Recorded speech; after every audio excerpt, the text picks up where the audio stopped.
you amazing, beautiful people, and welcome back to another country music reaction video. That's right, we continue our journey into the world of country music. This random British guy recording videos out of his attic is continuing his journey into this amazing world. Like I said, one of the strongest things I find in country music is the storytelling. It's something I always look forward to. And my good friend Judd, who you all know already, he's a huge streamer. Link to his channel is in the description. Go check him out. He's the one who recommends all this stuff. He's guiding me down this world of country music. Judd, you have recommended Puss in Boots. I just can't do a reaction to it here on YouTube, so I'm doing this one here today instead. And that is John Michael Montgomery, The Little Girl. I've heard this one's going to break me a little bit. As a father, these sort of songs, they're kind of hard for me, and I know Judd does this on purpose. The guy is sadistic, wanting to see me cry, so I've got a funny feeling this one's going to be a bit brutal. Anyway, I'm going to stop talking. Make sure you guys subscribe if you want more country music reactions. Press that subscribe button. So many of you aren't subscribed. Press that subscribe button. Let's get to 400,000 before the end of the year. And let's jump into my first time ever reaction to John Michael Montgomery of his song, The Little Girl.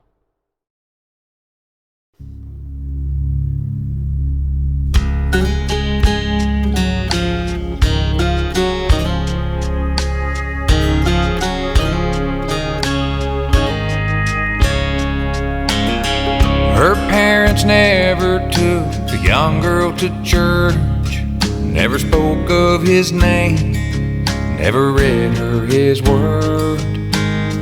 Two non-believers walking lost in this world took their baby with them. What a sad little girl. Her daddy drank all day and mommy did drugs. Okay, interesting. This feels like it's going to be a bit of a dark one. Wow. Already does it feel like it's going to be a dark one. Again, this is exactly what I'm saying when it comes to country music. The storytelling is, like all the genres I react to from all over the world, all different artists, all different songs, everything. None of them have storytelling like country music does. None of them. Country music really does stand out in terms of storytelling. And I feel like it's there to either make you have a laugh, make you have a good time, or to break your heart. And I feel like The Little Girl is going to break our hearts a little bit. Her daddy drank. So I've just got to compliment John Michael Montgomery's voice. It is one of the best, most like stereotypical, but in a good way, country music artist voices I've ever heard. All day and mommy did drugs, never wanted to play or give kisses and hugs. She'd watch the TV and sit there on the couch while her mom fell asleep and her daddy went out. And the drinking and the fighting just got worse every night. Behind their couch she'd be hiding. Oh, what a sad little life. Do me a favor. If you know anyone like this, or if you're like this yourself, don't have kids. Just don't have kids. You don't need to. It's not gonna make your life any better. Sort your own shit out before you have kids, man. Because this is too damn real. There's too many people in today's world that do this shit. You shouldn't have kids if you're not ready to have kids. And understand this. Understand my damn words. As a father of two sons, when you have children, your life is over. It's over. You now live for those kids. Everything you once were, you give to those children. It is their time. And if you're not ready for that, then you're not ready for kids. That is how you become a parent. If you can't be anything less than that, then you shouldn't become a parent.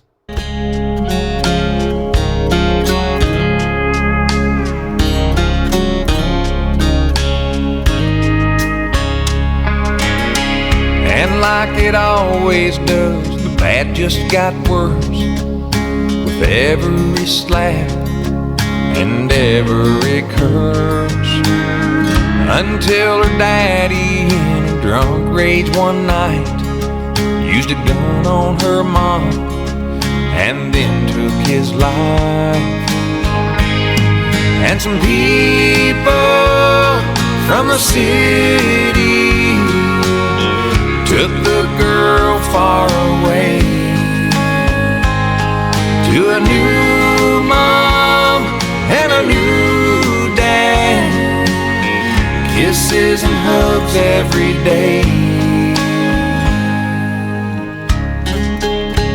God, the storytelling is just incredible, man.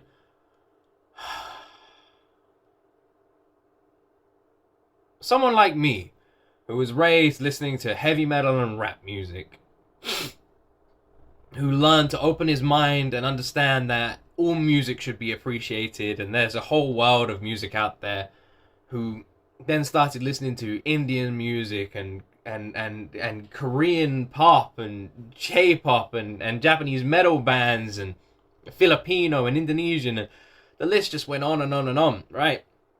Argentine and Brazilian music, Mexican music, right? And it just makes me, I feel like you should approach music with such an open mind, because so many people say they're not fans of country music, and I don't understand, because the storytelling is incredible. And I'm one of these people who's a sucker for a good story, and I feel like every time I sit down and listen to any country music song, that's exactly what I'm getting, a good story. Every day.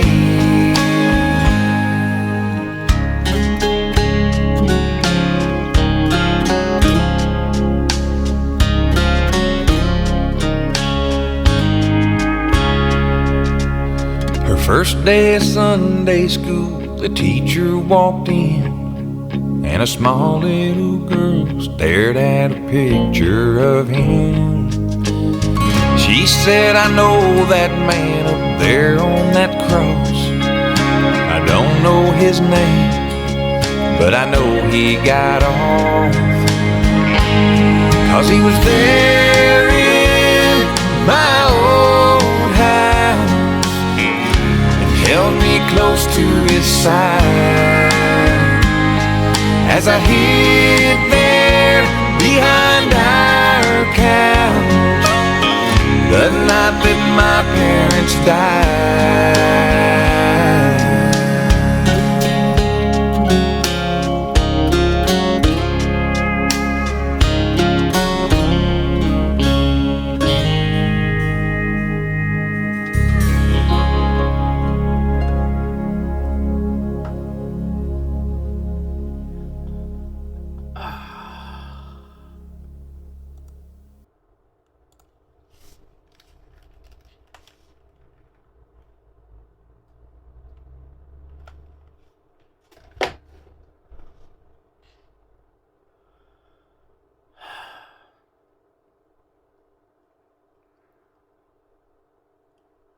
Tough one, you know?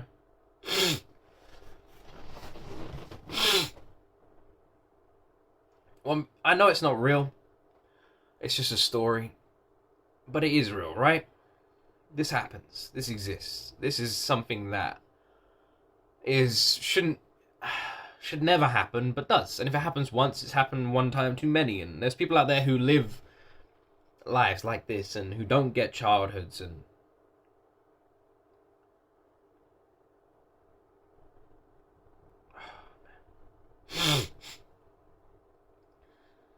tough one, you know? Tough one. I really like Michael Montgomery's voice. I love how he sounds. I think he's got such a perfect voice for country music, and I think he really does have what you would consider your stereotypical country music voice. And I don't mean that in a bad way. Please don't take offense to that. I mean that in a good way. Like, when you think of a country singer, this is the kind of voice you think of, and it's like it's really refreshing to hear. You know, that old school classic country vibes. That's what I get from him. His storytelling is just incredible. The songs I've heard from him have been masterclass, and they really just make you think and they make you feel. And this is one of the reasons I love country music, and it's my main reason for my love for country music. It's the storytelling. I love anyone telling me a story. Like, whenever a friend goes, "Oh, you'll never guess what happened to me the other day," I'm hooked. What happened to you the other day? I want to know. Tell me what happened. I love any kind of story. If you guys ever meet me in real life, if you ever bump into me, ever see me in the street or anything like that, and you have a cool story that's happened to you in your past, feel free to tell me. I love hearing a good story. I'm a sucker for a good story. I will happily listen to anyone's good story. It better be a good story, but I'll listen to anyone's good story. I really like stories. I feel like stories are the way we immortalize ourselves. We spread our lives and our memories through telling stories, and by doing that, you can live forever. You tell someone a good story, they're going to tell that to so many people, and you immortalize yourself. You're there forever. Oh, I remember him. Oh, a few years ago, my friend told me this story about his granddad. His granddad, blah, blah, blah. You see? And suddenly, you're never gone anywhere. All we are is memories at the end of the day. Right now, you watching this video, you're not in the same room as anybody else in your life, maybe. And the people that you care about might not be in the same room. They might not even be able to see you. So how do you exist to them? You exist to them right now, present on this planet, through memories. They will remember you. They remember what you look like. They remember you walking into a room or going to bed. They remember you. And so we exist in memories forever. Because when you're no longer here, they remember you just as they did when you left the room. It's exactly the same thing. And I love country music because I feel like it does immortalize these incredible stories. I do want to end this song just on a note, and I've said it before, and I'll say it again. Just make sure that when you become a parent, you're ready to become a parent. When I became a dad, it was because I found this amazing woman. I never wanted kids. Never. Had no interest in children. Both my sisters had kids very young, and it, you know, I don't want to go into much detail about it, but it put me off wanting children. I wasn't sure about it. I wasn't sure if I wanted kids, and I literally was like, I don't want kids, I don't want to get married, blah, blah, blah. And then I met my wife, roughly 10 years ago now.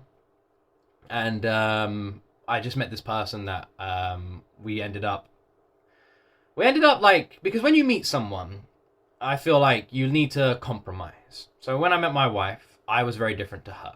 And we both loved each other. And we both learned to like and respect each other. And we both changed. We're both different people now than when we first met. And we both compromised and learned and changed. And I feel like that's something you need to understand.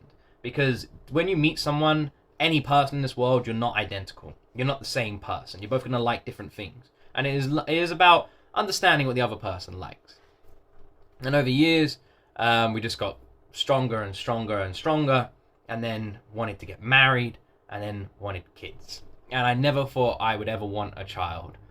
But I loved this woman so much. And I just looked at her and I knew she'd be an amazing mother. And I looked in the world and I saw so many parents that I knew personally that shouldn't have had kids. That weren't good parents. That are just adding to the sadness of this world by bringing a child into this world and not giving that child love. And then that child raises a kid that it doesn't give love. And the cycle just continues. And I was like, we could raise a child and shower it with love. So we did. We had a kid. We had my oldest son. And I love him more than anything. More than anything. More than my wife. More than anything. And I hope she feels the same. And I tell her she should. And then we had another son. And I love that son more than anything. And I look at those two boys. And I just think, I could not give a crap about my life. I will work and earn and struggle for the rest of my life. Whatever I can do for those boys. So they have the best lives I could possibly give them. And I don't care. I'm a battery to them. And that is how I want to be. And I will die on a bed happy if I've managed to make them as happy as I possibly could have. If I look back on my life and go, I did the best I could have as a father, then I know I've succeeded in this life. And that's all that matters to me. And if you're not ready for that, then don't become a parent. Because that is how every single parent should feel. You should just want to give those children the best life. Anything you didn't get to do, you should want to give those kids. So stuff like this really just hits me hard. I think that's why Judd recommends it. Anyway, I hope you guys enjoyed this video. If you did, be sure to press that subscribe button and join the family. Thank you very much for watching. I love all of you wonderful people, and thank you so much for your continued support on this channel. I can't believe we are where we are, and I can't believe we're still growing. So thank you. Anyway, have yourself an amazing day. Thank you very much for watching, and as always, you will see me in the next